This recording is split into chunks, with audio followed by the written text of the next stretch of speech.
The story of Milton Hershey, known to millions as the Chocolate King, first saw light of day in the pleasant little village of Dairy Church, Pennsylvania, during September of the year 1857. He first became acquainted with the art of candy making as a candy-caster. For 2 years, young Milton applied himself to manufacturing tasty and wholesome candies. Then, at the age of 19, he decided he had learned all there was to learn as a candy maker's helper and resigned his position. He had saved a small amount of money and forthwith conceived the idea of going into business for himself. His family promptly squelched this notion as impractical and silly. His father, a rugged Pennsylvania farmer, had different plans for his son, so Milton tilled and plowed on the farm. Then, one evening, leaving the family farm quietly, he tramped 7 miles to a neighboring farm. Why, Milton, it's you. Yes, Aunt Frida. May I come in? Of course, dear. How's everybody at your place? Oh, fine, thanks. Father's pretty busy getting in the new crop. And... Say, Aunt Frida. Anything wrong, Milton? Well, you know I'm not very happy on the farm, and... Well, I almost wish now I hadn't given up my job in Lancaster. The money I'd saved is all gone in the farm. Well, what of it? The farm will be yours someday. But I don't want to be a farmer. Aunt Frida, did you know that I can make a better caramel than anyone is making today? Oh, Milton boy. As if caramels were important. Well, they would be if I could make enough to sell. Oh. I made some tonight. Here, try one. Oh, no, Go Milton. on, try it. Go on. I don't... Go on. Well, just one then. Here. Mm. Yeah. Mm. There. Aren't they good? Delicious. You must tell me how to make them. Well, I will, Aunt Frida. Well, that is, if you'll do me a favor. Yes? What? Lend me enough money to go back to the city. Oh, what on earth for? To set up a candy business for myself. It'll make money. I know it will. Dear me, I never heard of such a thing. Well, how much will it take? Only $100 at the very most. Oh, Milton, I don't know. We'll have to think it over very carefully. Here. Have another caramel.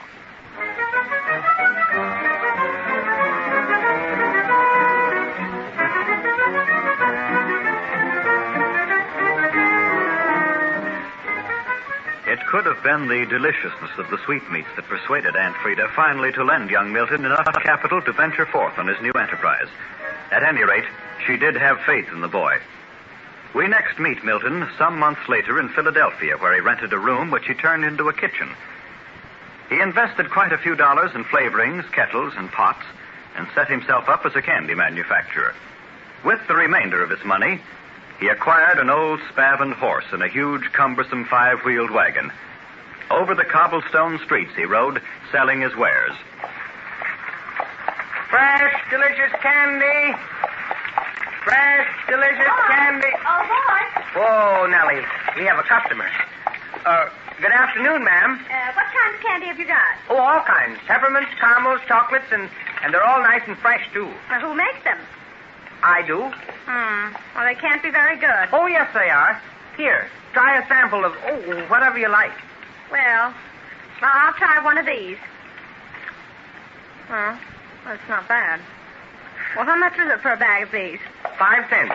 Whoa, Nellie, whoa. Well, what's the matter with your horse? I don't know. She's been acting up all day. Whoa, girl. Whoa. Would you like a bag of these? Well, I guess I don't like the way that horse is acting. Whoa. Whoa, Nellie. Look out, he's trying to run away. Whoa. Whoa there. Whoa there. Whoa. The wagon's going to tip over.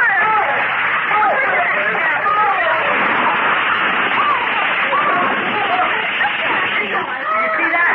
Oh. Yes. No wonder he wasn't killed. Well, he certainly took a spill. Why, the horse broke loose and went right on down the street. Goodness, are you all right, young man?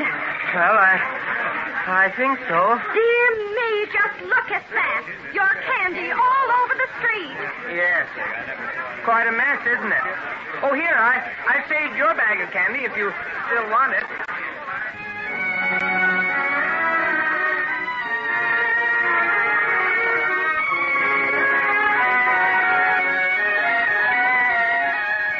So ended Milton Hershey's first independent business venture disastrously as the clumsy five-wheeled cart upset over the rough cobblestones of Philadelphia streets. Abashed, Milton sold his few possessions and decided to return to the farm with a debt to his Aunt Frida staring him in the face. However, it wasn't long until he had settled that score by peddling his candies to the neighbors and small surrounding towns.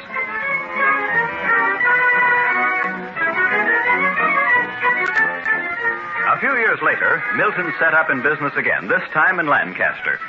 From the day he opened the doors of his little shop, success seemed to flow to him in an unending stream. Hershey's Crystal A caramels were almost as well known as are those familiar foil-wrapped bars today. In May of 1898, the charming and beautiful Catherine Sweeney became Mrs. Milton Hershey. Only after success had come would he ask her to share his life. Then, early in 1901, while the shadows of big business were being cast, a group of prominent candy manufacturers called on Mr. Hershey in his Lancaster offices. Mr. Durand, spokesman for the committee, presents their case. Mr. Hershey, the companies these gentlemen represent, as well as my own, are all merging. Now, needless to say, a merger without Hershey's Crystal Egg caramels... I see. You want me to merge my company with yours? That's it exactly. Yes, indeed. That's what we have. Well, gentlemen, I feel flattered, but I regret the answer is no. No? But look here, Hershey. This would mean sharing in the profits of the other 5 companies. Durant, I'm not interested in more profits. I'm comfortable and happy running my business as I see fit. But what man would turn down another 30 or 40,000 a year? Milton Hershey. Well, Durand, I guess the merger's off. I'm afraid so. Just a moment, boys. Mr. Hershey, would you consider selling your business to us outright? Well, I'd say unofficially, of course. It would be worth about $500,000 to us. Really, Durand, I may be talking out of turn, but I feel if we don't get Hershey, we're all through. Personally, I think this deal is worth at least $1 million. $1 million? What do the rest of you have to say to that? I would approve. Gentlemen, you rather take me off my feet. I think $1 million would. Gentlemen, before I can give you my final answer, I must talk this over with my wife.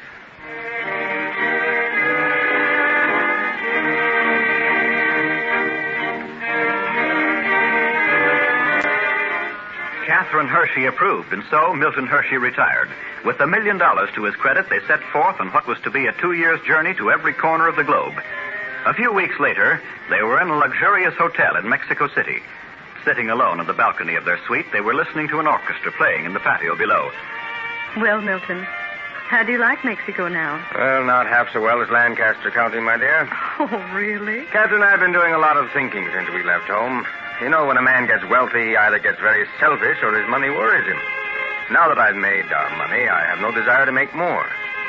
But I have an idea I'd like to carry out. And what is your idea, Milton? I'd like to manufacture a superlative milk chocolate in a plant where conditions would be as fine and wholesome as the product. Not as a money-making venture, Catherine, but for 2 things. To occupy my time and to make it possible for men and women to work and live in comfortable, happy surroundings. Milton, you're really anxious to get back into business? I mean it with all my heart, my dear. Well, what's your answer? I want you to be happy, Milton. So my answer is, let's pack up now. I'm lonesome for home, too.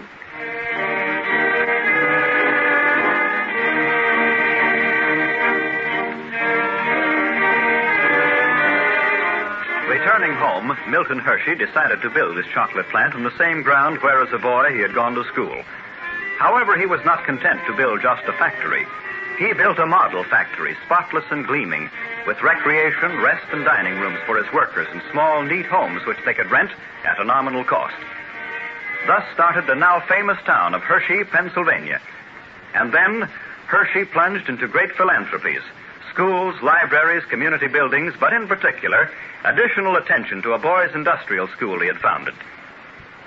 Then came an evening when he invited to dinner all the executives of his various enterprises. And now, if I may have your attention for a moment, I want each of you to look under your place cards and see what you find. Why, Milton, what is all this? This piece of paper says good for one life membership in the Hershey Country Club.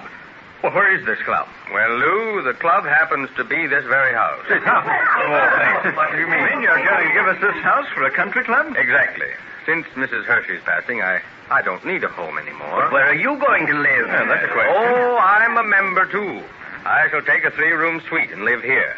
I'm paying rent for it, too, you know. Well, boys, for he's a jolly good fellow. He's a jolly good fellow. For he's a jolly good fellow. So, Milton Hershey became a paying guest in the home which was once his own. A big user of sugar, he acquired 90,000 acres in Cuba, where, with his usual genius, he created a second town of Hershey, as modern and fine as the first.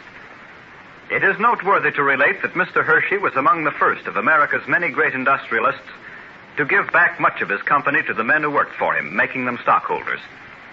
One time to a friend, Milton Hershey expressed his views. Try as he may to avoid it, every human being has a contact, remote though it may be, with every other human being, whether it concerns food, clothing, or other necessities. All is obtained through the labor of another person. One supplies, the other demands. The truth of the matter is, we're all dependent upon the other. So it seems to me that the world does not owe the individual a living so much as we all owe the world a good and useful life.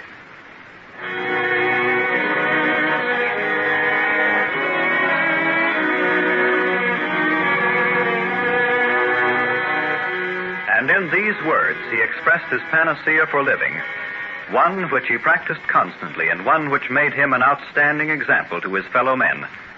Milton S. Hershey, Captain of Industry.